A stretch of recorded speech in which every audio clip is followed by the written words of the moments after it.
Assalamualaikum warahmatullahi wabarakatuh. Kami dari kelompok 4 akan mempresentasikan hasil diskusi kami tentang jenis-jenis paragraf. Apa itu paragraf? Paragraf merupakan sebuah kumpulan dari kalimat-kalimat yang berisi tentang satu ide pokok atau gagasan utama. Definisi yang lainnya, paragraf merupakan penyusun dari semua artikel atau karya tulis. Dalam Lunsford dan Cornell dijelaskan bahwa paragraf adalah sebagai kumpulan kalimat atau group of sentence atau satu kalimat yang membentuk sebuah unit.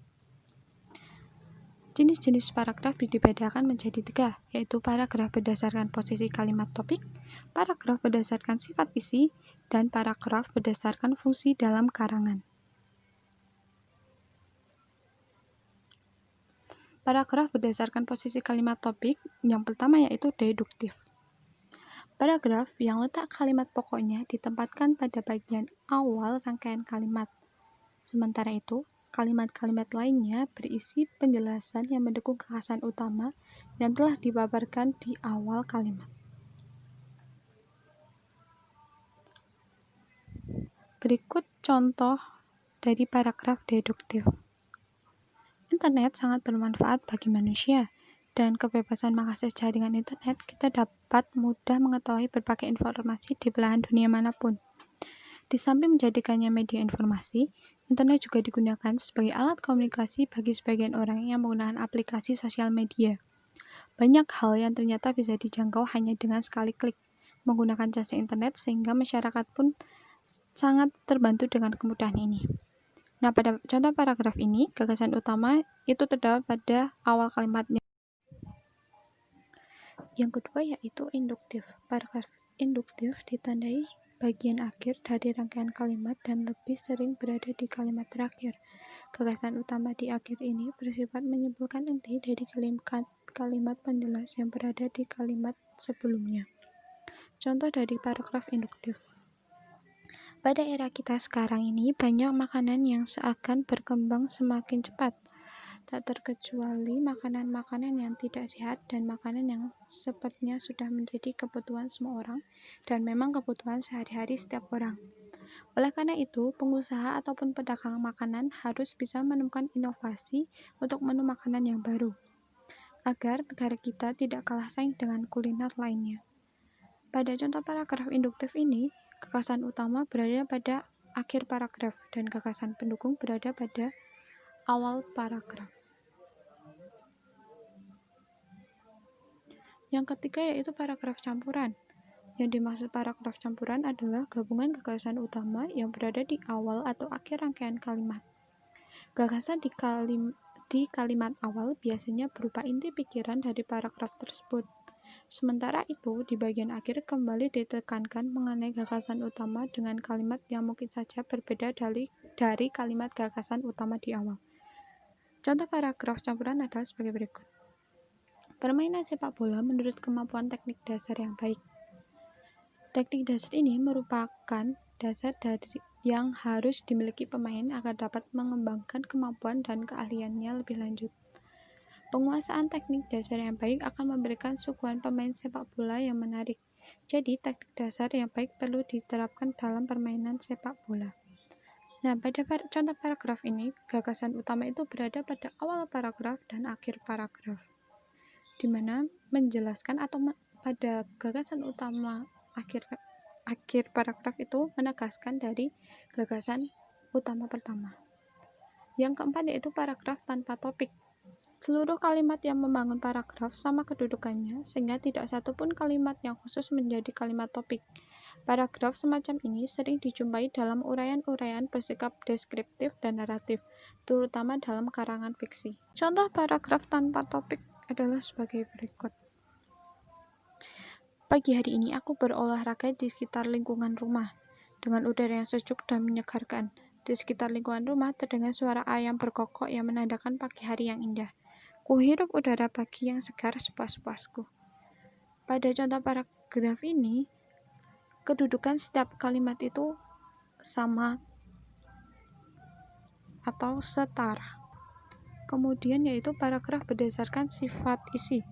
Yang pertama yaitu narasi. Isi dari jenis paragraf ini bersifat menceritakan suatu hal secara kronologis. Jenis ini biasanya dijumpai pada cerpen, novel, ataupun prosa bebas lainnya. Contoh dari paragraf narasi, di sebuah kota Z, hiduplah seorang pemuda yang ingin menjadi pahlawan. Pada suatu hari, ia menolong seorang anak kecil yang akan dibunuh oleh penjahat. Ia kewalahan melawan penjahat tersebut, namun akhirnya menang. Karena semakin bersemangat menjadi pahlawan, ia berlatih dengan 100 kali push up, 100 kali squat jump, 100 kali sit up, dan lari 3 km setiap harinya. Pada akhirnya, dia bisa menjadi orang yang sangat kuat. Pada contoh paragraf ini cerita ini mengisahkan seorang pemuda yang terobsesi menjadi pahlawan yang kuat setelah menolong seorang anak kecil yang hendak dibunuh oleh penjahat. Setelah melewati latihan yang keras, pada akhirnya berhasil menjadi orang yang sangat kuat untuk menjadi pahlawan.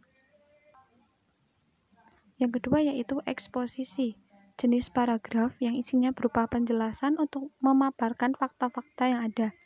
Karena fakta yang menjadi dasarnya, tulisan-tulisan eksposisi cenderung bersifat ilmiah. Nah, berikut contoh paragraf eksposisi. Bantuan untuk para korban musibah gempa yang terjadi di Yogyakarta sampai saat ini belum merata.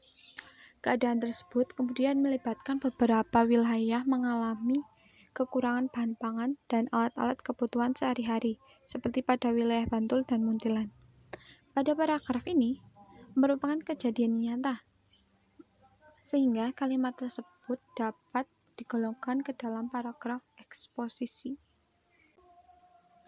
Dan yang ketiga yaitu argumentasi, memberikan pandangan kepada para pembaca, tak hanya menyajikan fakta ataupun isu permasalahan dalam isinya, namun juga memberikan pendapat dari sang penulis.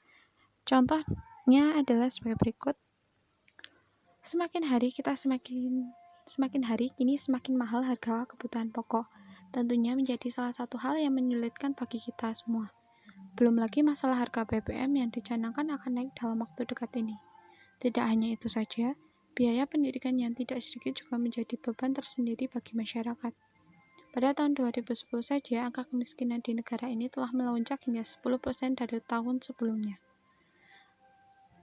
Alasan-alasan tersebutlah yang menjadikan hidup kita, terutama rakyat miskin, semakin terpuruk. Pastinya Anda semua setuju bukan dengan hal tersebut?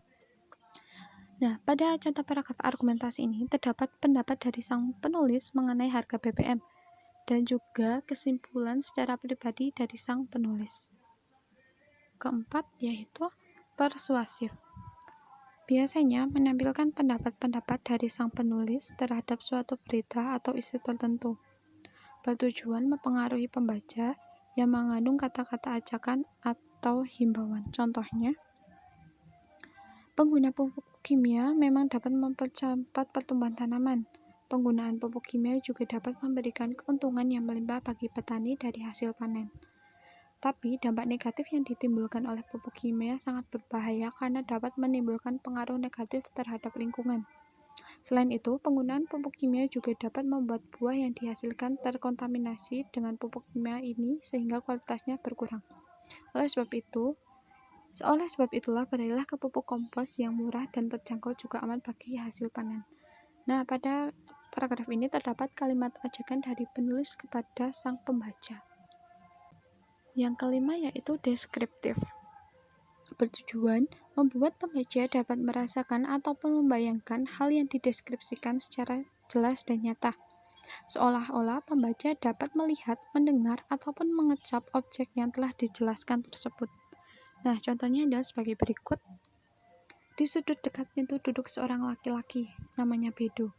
Dia memakai celana pendek dan baju kaos yang telah sobek-sobek, yang melukiskan kemelaratan dan kemiskinan yang sehari-hari dideritanya. Pada dadanya yang bidang dan besi, lengannya yang kukuh penuh urat, dapat dilihat betapa berat pekerjaan sehari-harinya. Air muka yang kering, pipi yang kesepian, yang kempis, dan matanya yang cekung menyatakan bahwa jalan hidup yang telah ditempuhnya penuh rintangan dan duri. Nah, pada contoh paragraf ini, penulis menggambarkan seorang Bedo, dan kita merasakan seolah-olah kita tuh benar-benar melihat Bedo. Nah, kemudian yaitu paragraf berdasarkan fungsi dalam karangan. Yang satu, pertama, pembuka. Paragraf pembuka bertujuan mengutarakan suatu aspek pokok pembicara dalam karangan. Yang kedua yaitu pengembang. Paragraf yang berfungsi menerangkan atau menguraikan gagasan pokok karangan. Yang ketiga yaitu peralihan. Paragraf penghubung yang terletak di antara dua paragraf utama. Paragraf ini relatif pendek. Yang keempat yaitu penutup. Paragraf ini berisi simpulan bagian karangan, subbab, bab, atau simpulan seluruh karangan. Alinea ini merupakan pernyataan kembali maksud penulis agar lebih jelas. Sekian yang dapat kami sampaikan. Apabila ada kesalahan, kami mohon maaf yang sebesar-besarnya. Sekian dari kami. Wassalamualaikum warahmatullahi wabarakatuh.